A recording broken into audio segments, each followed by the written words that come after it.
Can you imagine being dragged to court by your own daughter-in-law, a woman who walked into your son's life with 6 children from 3 different marriages, demanding a share of your inheritance for her kids? You spend months, years even, thinking you're doing the right thing, welcoming them into your family only for them to turn around and weaponize your generosity. But here's the kicker. When the court ruled, not only did we win, but they were ordered to pay us for psychological distress. And suddenly, then, they wanted to let go of all the misunderstandings. It's been an absolute roller coaster, and I need to tell you all about it. My husband, Robert, and I'm 65, he's 68, have always prided ourselves on building a close, supportive family. We raised 3 children, Mark, Emily, and Josh, instilling in them values like hard work, honesty, and the importance of family. After decades of scrimping, saving, and careful planning, we managed to build a modest nest egg. Our intention was always clear: to pass it down to our children and, eventually, our grandchildren. We never, ever expected what was coming. Mark, our eldest, was married to Laura for 10 wonderful years. They had 2 beautiful kids, Amy and Ben. Even after their divorce, which was totally mutual and amicable, we kept a strong relationship with Laura. She's a loving mother, and to me, she's always been like a daughter. We admired how she and Mark always put Amy and Ben first. Then, 3 years ago, Mark met Sarah. She was 38, a colleague from work. Their romance was a whirlwind. It took us completely by surprise. But Mark seemed happy, truly happy, so we welcomed her with open arms. Now, Sarah, she had been married 3 times before, and she brought with her 6 children from those marriages, ranging in age from 4 to 16. We knew this would be a major adjustment for Mark, but we just hoped he'd found lasting happiness. Our family motto has always been the more the merrier, so we genuinely tried to embrace Sarah and all her kids. We included them in everything: family gatherings, holidays, outings. Robert and I even loved taking our grandkids to Disneyland, and it was so much fun having Sarah's children join us. We were all together. Mark and Sarah quickly realized their blended family needed more space, so we even stepped in financially to help them buy a larger home. We were happy to do it. It felt like a gesture of love, of support, something to strengthen our family ties and provide a comfortable environment for everyone. We thought we were doing a good thing. But our goodwill, it started taking a different turn. Sarah, who had initially been so grateful, began exhibiting this growing, unsettling curiosity about our financial situation. At first, it was subtle. Innocent questions about our retirement plans, future expenses. Robert and I just assumed she was interested in our well-being. But then, her comments became more direct. She'd make these passive-aggressive remarks about how all the grandchildren should be treated equally in our will. We tried to explain calmly that while we loved her kids and cared deeply for them, our resources were limited. Our plan had always been to leave our savings to our biological grandchildren. These discussions never went well, so we just started avoiding the topic altogether. Things took a truly complicated turn when we decided to update our will. We called a family meeting, including Mark, Sarah, Emily, and Josh. We even wanted Laura, Mark's ex-wife, to be there, since this involved her children. But Laura, ever so gracious, suggested Sarah might not like seeing her husband's ex-wife at a family gathering. We respected that. Not everyone can be mature about ex-spouses. So we disclosed the news. We explained that our estate would be divided equally among our children, with specific funds set aside for the education and future of Mark, Emily, and Josh's kids. Everyone seemed delighted. Emily even told us not to worry about her portion. We smiled. We felt good about our decision. And then came Sarah. "By Mark's kids?" she asked, her voice just a little too sweet. "We also meant her 6 children, right?" I felt a cold dread in my stomach.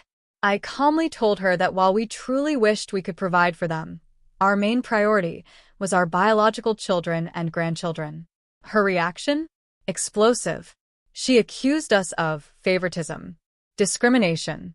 She even went as far as to say we were punishing her children for circumstances beyond their control. Mark, poor Mark, He tried to calm her down, but you could see he was completely torn between his loyalty to his new wife and trying to understand our perspective. The meeting ended on a sour note, with Sarah storming out and Mark following, trying to soothe her. The tension didn't stop there.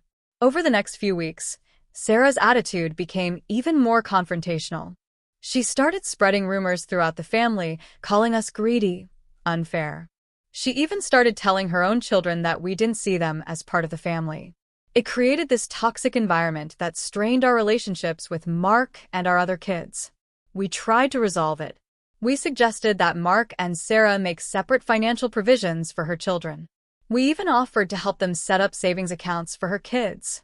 But Sarah was relentless. She insisted that all children, biological or not, deserved an equal share of our estate. Then, the situation escalated to a level we never, ever expected. One evening, we received a court summons. Sarah had decided to sue us. She was demanding that her children be included in our inheritance plans. She claimed that by excluding them, we were causing them emotional distress and creating an unfair family dynamic. We were absolutely devastated. I had never imagined that our own daughter-in-law, someone we had welcomed with open arms, would take such extreme measures. The legal battle that followed? Stressful doesn't even begin to cover it. It drained us, emotionally and financially. Sarah's legal team argued that her children had a right to be considered equal heirs. They painted us as outdated, discriminatory, uncaring. It was humiliating. It was exhausting. Robert and I, in our retirement years, being dragged through court over our personal financial decisions. It was surreal. We had no choice but to hire a lawyer to defend ourselves. To make matters worse, the lawsuit divided our extended family. Some relatives, particularly those who only heard Sarah's side, sided with her. She made up so many stories. How we were ignorant towards her kids, how we isolated them, told them to sit in another room during gatherings. It was all completely untrue. We treated those kids just like our own. If I had heard those stories from someone else, I would have been convinced we were evil, so I couldn't even blame our friends and family for being swayed. But our own children, Emily and Josh, they stood by us, insisting we had the right to distribute our assets as we saw fit. Family gatherings became battlegrounds, the tensions so thick you could cut it with a knife. Throughout this ordeal, we tried to maintain a relationship with all our grandchildren, including Sarah's kids. But it was clear Sarah had poisoned their minds against us. She'd cancel planned visits last minute, make excuses, even accuse us of favoring Amy and Ben in front of her other kids. It was heartbreaking. Our lawyer, who had been a rock throughout this, reviewed Sarah's case. Initially, it felt like we were losing. Sarah had built a strong narrative, presenting herself as a victim of our supposed unfairness. For a time, it seemed the court was leaning in her direction, and we feared the worst. But our lawyer, determined, decided to dig deeper into Sarah's past. She reached out to one of Sarah's ex-husbands to gather some background information. What started as a simple check quickly turned into a major breakthrough. During the conversation, Sarah's ex revealed that he had been paying child support for 3 of her children. 3. No one in our family knew about this. Whenever the topic came up, Sarah would claim she hadn't received any support from any of her 3 ex-husbands, that she alone raised her 6 kids. When we first heard that, we were surprised, and we applauded her courage. Now, we knew the truth. But that wasn't all. To our shock, it turned out Sarah had been receiving substantial child support payments from all 3 of her ex-husbands. She had never mentioned this in court. The total amount was more than enough to provide for her 6 children. Yet, she had been pretending to be financially strapped, making it seem like she needed our inheritance and Mark's support. This discovery was a game-changer. Our lawyer compiled all the evidence and presented it to the court. The revelation was explosive. Sarah had been hiding her financial situation, misleading the court, trying to manipulate us emotionally.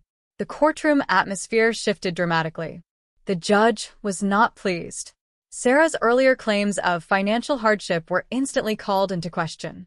The judge's questions became sharp, demanding explanations for Sarah's failure to disclose her true financial status. Sarah struggled.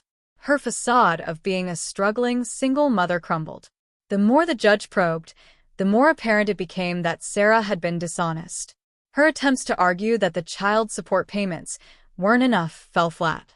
The judge's frustration with her lack of transparency was palpable, her credibility diminishing by the second. The courtroom filled with whispers and shocked glances as Sarah's credibility unraveled. The judge's final questions challenged her integrity and intentions directly. The tension was immense. I could see Mark's face. He was as surprised as we were, but it was more painful for him, knowing he'd stood up for his wife against his own family, only for her to have hidden all this information from him. It must have been heartbreaking. In the end, the court ruled decisively in our favor. The judge upheld our right to distribute our assets as we saw fit. And then, the best part, Sarah was ordered to compensate us for the emotional distress and legal fees we had incurred due to her frivolous lawsuit. She was also charged a penalty for concealing her assets from the court. The courtroom was silent as the verdict was read. Sarah's face was white. Mark looked utterly defeated. As we were leaving the courthouse, Sarah approached us. Her entire demeanor had changed. She was no longer the aggressive, entitled woman who had dragged us through months of hell. Instead, she was almost meek. She suddenly wanted to settle things, suggesting we let go of all the misunderstandings and move forward as a family. She even had all the kids with her and told us that Mark and the kids would not be able to handle this sort of emotional distress. We were too stunned to respond. We simply walked away. Now, we're left wondering where to go from here. While we feel liberated by the court's decision, our relationship with Mark is deeply strained. We worry about the long-term effects on our family. And Sarah's sudden change of heart? It feels completely insincere after everything she put us through. Update 1 asterisk. First, I want to thank everyone who commented. Your advice and support truly gave us a lot to think about. Things have moved quickly since then. The day after the court verdict, Mark called us. He sounded absolutely exhausted, his voice heavy with something I hadn't heard in a long time. Regret. He asked if he could come over, just him, without Sarah. Robert and I agreed. We knew this conversation was long overdue. Mark arrived that evening, and honestly, the sight of him broke my heart. He looked like he hadn't slept in days, his usually well-kept appearance disheveled. As soon as he sat down, the weight of the past few months just seemed to collapse on him. He broke down, sobbing into his hands. We just sat there, letting him get it all out. When he finally spoke, it was an outpouring of apologies. Mark admitted that he had failed us. He failed to stand up to Sarah, failed to protect us from the turmoil she caused. And he failed himself by letting things spiral so out of control. He revealed that Sarah had been pressuring him for months to convince us to change our will. She had spun the situation as one of fairness, repeatedly telling him that her children deserved just as much as our biological grandchildren. When Mark tried to reason with her, pointing out it wasn't about fairness, but about the reality of our financial situation, Sarah became even more insistent. She even threatened to leave him if he didn't support her in the lawsuit. Mark shared that he had felt completely trapped, torn between his loyalty to his wife and his love for us, his parents. He admitted that deep down, he knew Sarah's demands were unreasonable, but he felt powerless to stop her. He was afraid of losing his marriage, and in his desperation, he let Sarah take the lead, even though he knew it was wrong. It was clear this whole situation had been eating away at him, and with the court's decision, the full weight of it had finally crashed down. As Mark continued to talk, he revealed something even more concerning.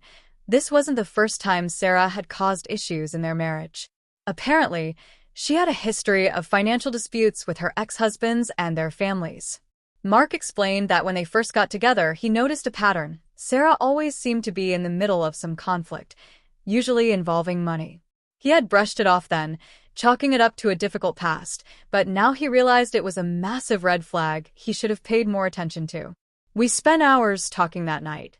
Mark opened up about the challenges in his marriage, his fears for the future, and his profound regrets. Robert and I listened, offering our love and reassurance. We told him that while we couldn't change the past, we would support him no matter what decisions he made about his marriage. We urged him to consider counseling, both individually and as a couple, to help him work through these deep-seated issues. The very next day, we got a call from Laura, Mark's first wife. She had heard about the court case from Amy and Ben, who were understandably upset about the whole situation. Laura, who is always such a steady presence in our lives, offered her support. She thanked us for always being fair and loving grandparents to her children and expressed her sadness over what had happened. Laura told us she had already spoken to Amy and Ben, reassuring them that they were loved and that this conflict didn't change how much we cared for them. Her kindness and understanding were a balm to our weary hearts. As for Sarah, we haven't heard directly from her since the courthouse.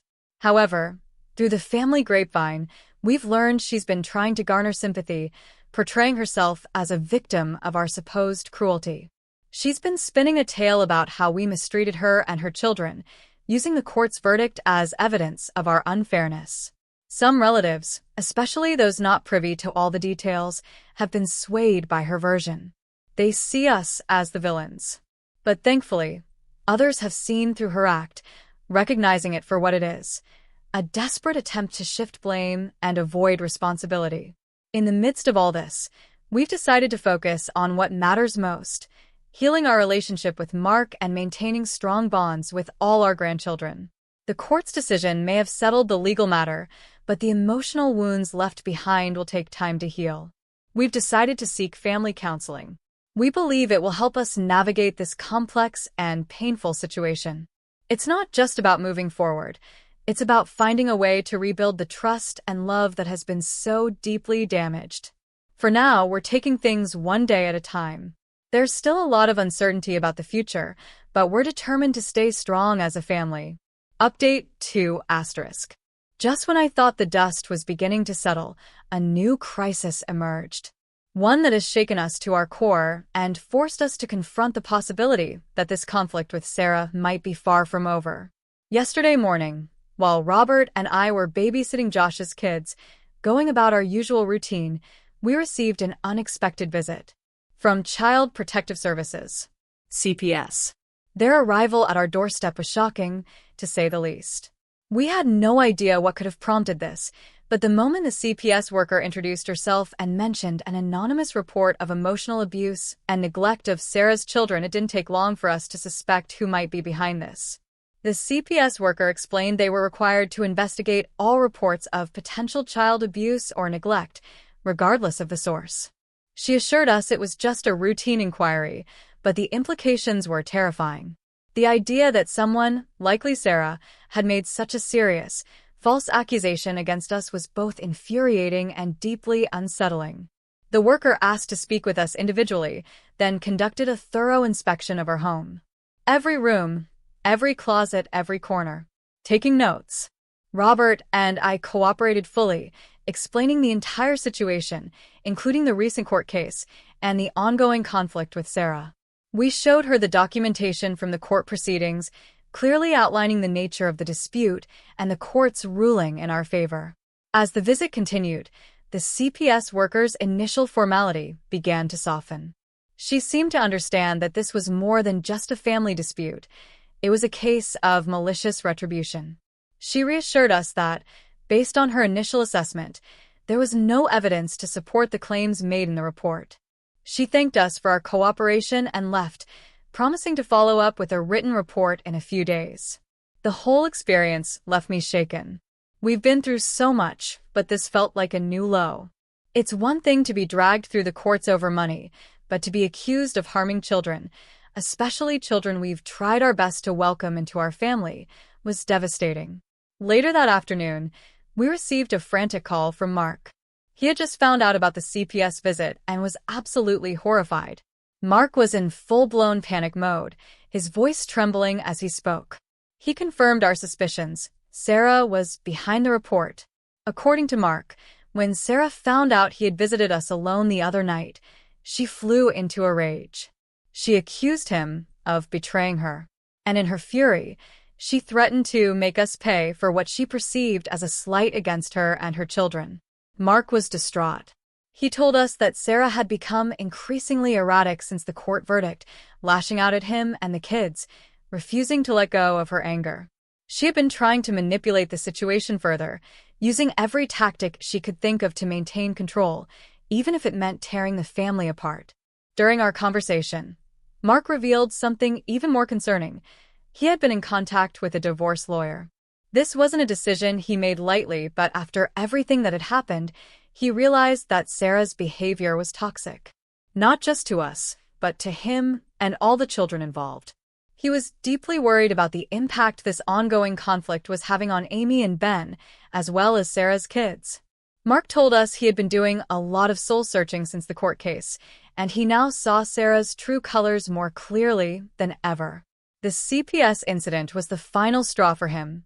He couldn't continue living in fear of what Sarah might do next, and he certainly couldn't allow her to continue using the children as pawns in her twisted game.